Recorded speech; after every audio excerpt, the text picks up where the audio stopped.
afternoon, everyone. So I believe that we are now in our day 3, and we are now continuing what we have just discussed yesterday. So before that, I will ask, let's have our classroom rules. And I want you to remind this smile, which emphasize that show you respond, make yourself ready, interact kindly, and L for listen, for teacher, and E for ensure the cleanliness. So I believe that you must follow these rules so that naatay ang respeto sa isa't isa. And before we proceed to our discussion, let's have a review for what we have just discussed yesterday. So, I want you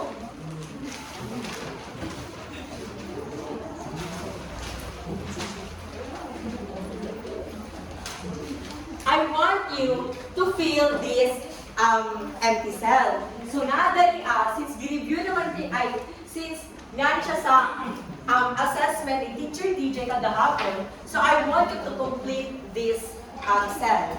So, sige, Angelo, please answer the sign 30 degrees. Okay, very good. So, 1/2, no? So, tama si student Angelo. So, for the tan 0, for the tan 30 degrees, what is the value of tan 30 degrees? So, square root of 3 over 3 ang iyang value. So, for the cosine 45 degrees, what is the value of cosine 45 degrees? Very good. Square root of 2 over 2. How about sa atong sine 60 degrees? Pila man? Square root of 3 over 2. How about sa atong tan 60 degrees? So, square root of 3 over 3. And lastly, sa atong cosine 90 degrees. So, very good. So, 0. So, I believe that you have now fully understand what we have discussed yesterday. So, now, let us proceed to our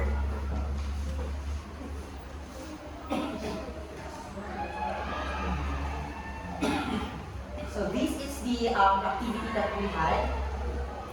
So, have you ever wondered kung sa man dyan ang height sa plane kung nagdadanjud ka? So, mama na itong ginapasyon dyan, no? Kung mag-wonder ka ba rin, kung saan dyan ka rin ang plane dito sa ground nganto sa atong object na ginatanaw. So next, nag-wonder mo kung sa ang height sa Eiffel Tower? If na mo sa 45 meters sa iya, ha? Next, have you ever wondered kung sa ang height sa inyong house? If na ka sa 10 meters away. Diba? Mag-wonder po siya. Next is, sa karoon na panahon, have you ever wondered kung saan ang height sa tuwisan na dito sa taas pagulong sa ground? By that, we will be discussing kung saan man siya pagpangita sa iyang height and sa iyang centimeters. And before we proceed, this will be the topic for our day 3, which is the angle of depression and angle of elevation. So this will be our learning objectives.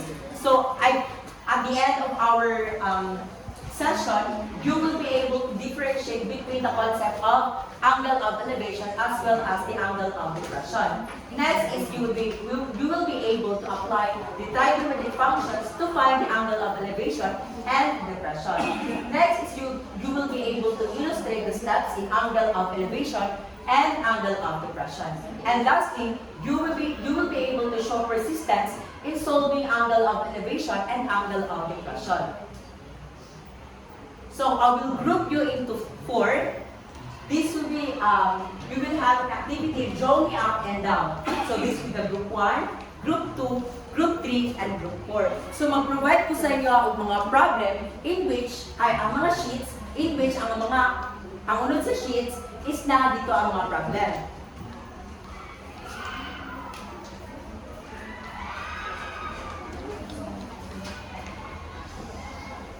So this will be the instruction for the problem. The class will be divided into 4 groups according to arrangement of the chairs. The teacher will provide a card in which the problems and left one representative to the group will draw on the board. Each group will be given 5 minutes to brainstorm and draw it on the board. Okay, thank you. So let's proceed to our abstraction, which is a discussion. So first, i-define sa nato ang kung saan man ang line of sight. Ang line of sight is an imaginary line that connects to the eye level of the observer and to the object that being observed. So for example, ako ni, kunya ang pangalap ko sa bird. Sa bird.